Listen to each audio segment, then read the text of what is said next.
এজন mentally sick aunty আমার ও বিড়াল ধরে অনেক বেশি টর্চার করছেন থাইন এগুলো থান করে দুঃখছিল হরে তাইন খুব বেশি মারছেন এবং কালকে রাত্রে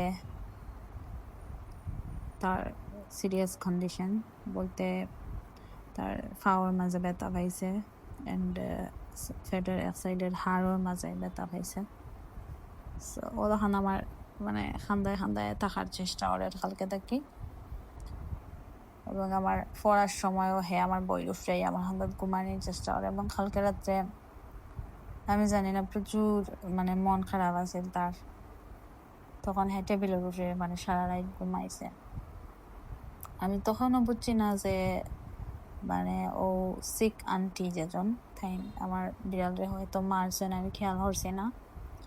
রাতে তাই না আমার লোকে আমার বিড়াল তারা করে গেছে আর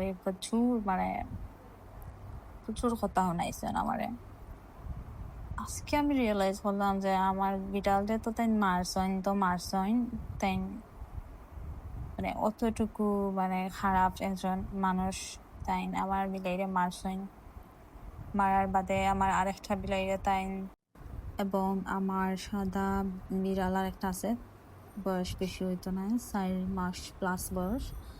তাই না আমার বিড়ালটারে আবার ফাইট ভাইয়া যখন উঠছে তানোর গরম মুখ দিয়ে চাইছে যে তানোর উফরে তান সাদিকান টিনের আছিল, সো চাইছে যেতে তানোর টিনের সাদে দিয়ে উঠে যাইব।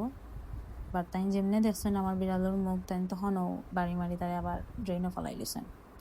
ড্রেনও ফেলানোর পরে আমার বিড়ালটা মানে একবারে ফানির মাঝে পড়ে গেছে, প্রচুর স্রোত আছে ফানির তো, এবং ফাইন নিয়ে বাসিয়া মানে গিয়া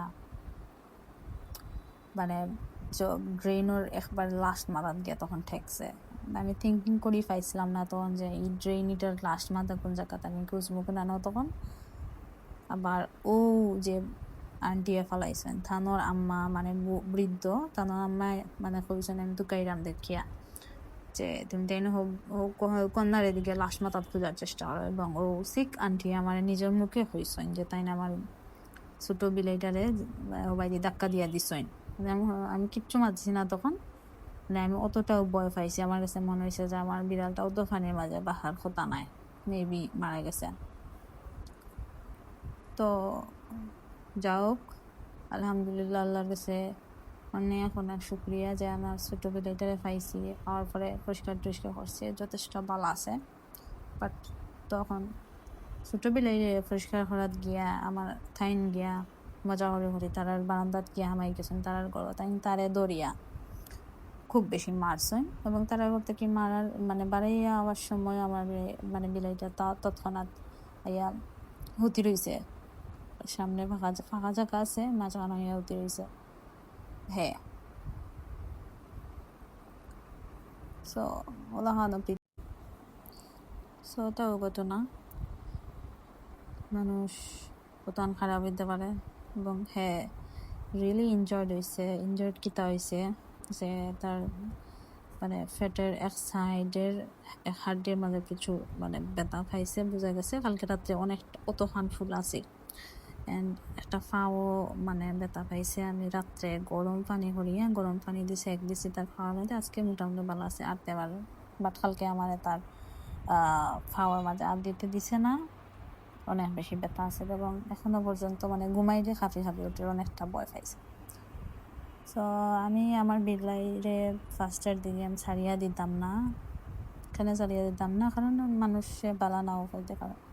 কিন্তু দেখলাম যখন এই সাইড এরিয়ার মানুষ খুব বালা, আমার বিলাইরে খুব বেশি মায়া হলে, এবং আমি যে প্রায় সময় যে তারা বন্দি থাকে না মানুষ আমার হয়েছে যে এলা বন্দি রাখিও না বোদ্ধা দিব তারা আটার সুযোগ দাও, তখন আমার মনে হয়েছে যে এই সাইডের মানুষে তো আমার মানে তার মনে হয় মন মানসিকতা বালা দে বিলাইরে হয়তো মায়া উঠতে পারে, তো আমি ছাড়িয়ে দিলাম। আর আমি প্রচুর মানে মনোহর পশু পাখির আমার মায়া লাগে, ভালো লাগে আমার। আমি জানি না এটা আমার গুণ না দোষ, হয়তো মানুষের কাছে একটা দোষ হইতে পারে, যারা মন মানসিকতা খারাপ তারা একটা পশু যদি মারতে পারে তারা একটা মানুষ খুন করতে পারবে প্রকাশ্যে।